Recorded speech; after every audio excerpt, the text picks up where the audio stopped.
ये वही हसरत मोहानी हैं जिन्होंने 1921 में आज़ादी के जज्बे को एक नया रंग दिया, एक नया नारा दिया, इनकलाब जिंदाबाद। हसरत मोहानी फ्रीडम फाइटर के अलावा शानदार शायर भी थे। उनकी गज़लें बेहद मशहूर हुई। उनकी एक मशहूर गज़ल चुपके चुपके रात दिन आंसू बहाना याद है, ये आपने सुनी होगी। 1 जनवरी 1875 को एक ऐसे शख्स की पैदाइश हुई जिसका असली नाम था सैयद फजलुल हसन, मगर दुनिया उन्हें हजरत मोहानी के नाम से जानने लगी। हजरत मोहानी एक ऐसी शख्सियत जो सिर्फ एक मशहूर उर्दू शायर ही नहीं, बल्कि भारत के स्वतंत्रता संग्राम के एक बेमिसाल क्रांतिकारी नेता भी थे। ये वही हजरत मोहानी हैं जिन्होंने 1921 में आज़ादी के जज्बे को एक नया रंग दिया, एक नया नारा दिया, इनकलाब जिंदाबाद, जो आज़ादी के आंदोलन का सबसे बड़ा और मकबूल नारा बन गया। 1921 में अहमदाबाद में कांग्रेस के एक सेशन में हसरत मोहानी ने स्वामी कुमरानंद के साथ मिलकर कुछ ऐसा कहा जो तब किसी ने सोचा भी नहीं था। पूरी और बेशर्त आज़ादी, आज़ादी कामिल यानी पूर्ण स्वराज।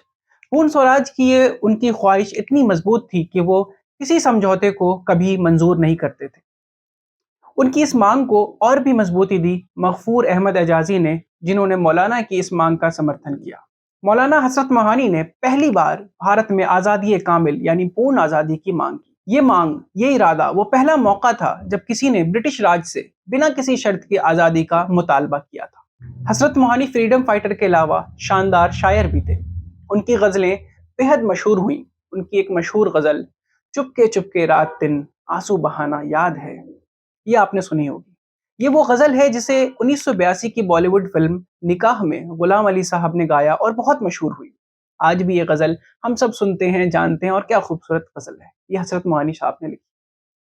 हज़रत मोहानी का ये अंदाज़ उन्हें औरों से अलग बनाता है। एक तरफ वो इनकलाबी हैं और दूसरी तरफ फनकार और शायर। एक ऐसी शख्सियत जिनकी विरासत हमेशा हमारे साथ ज़िंदा रहेगी। 1875 में शहर मोहान, उन्नाव ज़िले, यूनाइटेड प्रोविंस जो आज का उत्तर प्रदेश है, वहाँ उनकी पैदाइश हुई। हसरत उनका तखल्लुस था और मोहानी उनके आबाई वतन मोहान की वजह से उनके नाम के साथ जुड़ गया। हसरत मोहानी सिर्फ एक शायर ही नहीं, बल्कि आज़ादी के जज्बे की एक जिंदा मिसाल थे। उन्होंने आज़ादी की लड़ाई में अपना पूरा योगदान दिया और शायरी और कलम के जरिए बगावत की। वो ब्रिटिश हुकूमत के खिलाफ नज़रियात के फ़रोग़ के इल्ज़ाम में कैद भी किए गए, ख़ास तौर जब उन्होंने अपने रिसाले उर्दू मुअल्ला में ब्रिटिश पॉलिसीज़ के खिलाफ मज़मून शाये किए। यानी कि हर तरह से आप देखिए कि जब मैं हज़रत मोहानी के बारे में वीडियो बनाने के लिए स्टडी कर रहा था, तो मुझे लगा कि बहुत सारे आज़ादी के परवाने हैं देश में, बेशक, लेकिन इनका जो पूरी शख्सियत है वो काफ़ी अलग है। एक तरफ ये शायर हैं, एक तरफ ये पोएट है, साथ के साथ आप देखिए कि ये रिसाला भी निकाल रहे हैं। उसके अलावा सक्रिय राजनेता हैं। एक शख्सियत में इतने रंग, तो क्या रहा होगा वो शख्स।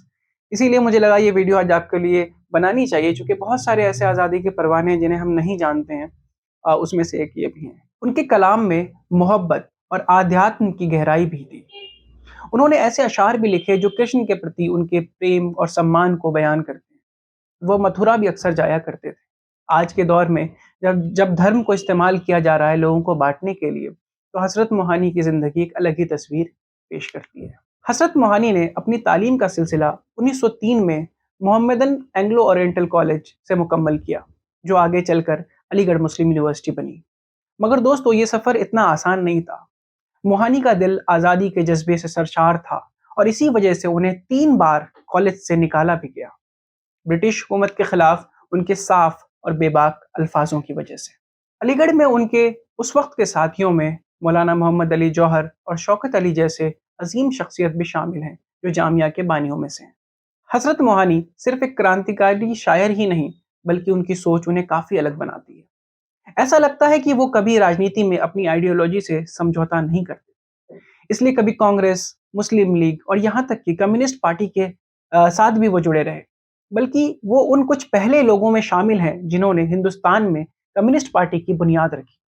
रशियन रेवोल्यूशन से हज़रत मोहानी पर गहरा असर पड़ा था। उनका घर जो कानपुर में था, भारत के पहले कम्युनिस्ट कॉन्फ्रेंस की तैयारी का मरकज़ बन गया। ये कॉन्फ्रेंस दिसंबर 1925 में हुई और ये पहली ऑल इंडिया कम्युनिस्ट कॉन्फ्रेंस थी। उन्होंने कई सालों तक इंडियन नेशनल कांग्रेस का हिस्सा बन भारत की आज़ादी के लिए अपना योगदान दिया और साथ ही ऑल इंडिया मुस्लिम लीग में भी शामिल रहे, जहां 1919 में लीग का प्रेसिडेंट का पद भी उनको दिया गया। लेकिन जब बात भारत के बंटवारे की आई, हजरत मोहानी ने इस फैसले का खुल के विरोध किया। 3 जून 1947 को जब पार्टीशन की घोषणा हुई, हजरत मोहानी ने तुरंत मुस्लिम लीग की सदस्यता से इस्तीफा दे दिया। देश के बंटवारे के वक्त उन्होंने पाकिस्तान जाने के बजाय आजाद भारत में रहने का फैसला किया। हजरत मोहानी का जीवन बिल्कुल साधारण था, पर उनका जज्बा बेमिसाल था। उन्होंने कभी भी सरकारी मदद या अलाउंस नहीं लिया, न ही किसी सरकारी मकान में रहना कभी मंजूर किया।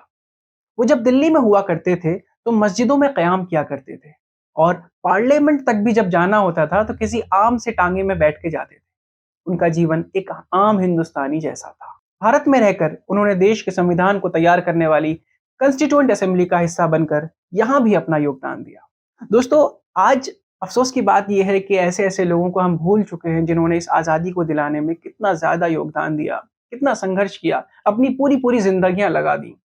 लेकिन उनका जो विचारधारा थी, उनकी जो सोच थी भारत को लेकर के, आज़ाद भारत कैसा होना चाहिए, वो हमें इनकी कहानियों में नज़र आता है, उनके जीवन में नज़र आता है। पर मेरा सवाल आपसे है, क्या उनके विचारधारा का भारत हम बना पाए? आपको लगता है क्या ये महान स्वतंत्रता सेनानी, ये सारे फ्रीडम फाइटर्स जो सोचा करते थे, क्या आज वो भारत वैसा है? अगर आपको लगता है कि वैसा है, तो आप कमेंट करके बताइए। अगर आपको लगता है कि हमसे कहाँ कमी रह गई, तो वो कमेंट करके ज़रूर बताइए। और हमारे चैनल के साथ जुड़ जाइए। हम ऐसी वीडियोज़ अपने चैनल पे लाते रहते हैं। वीडियो को ज़रूर अपने दोस्तों के साथ शेयर कीजिए। चैनल के साथ जुड़ने के लिए सब्सक्राइब कर लीजिए। मिलते हैं दोस्तों अगली वीडियो में।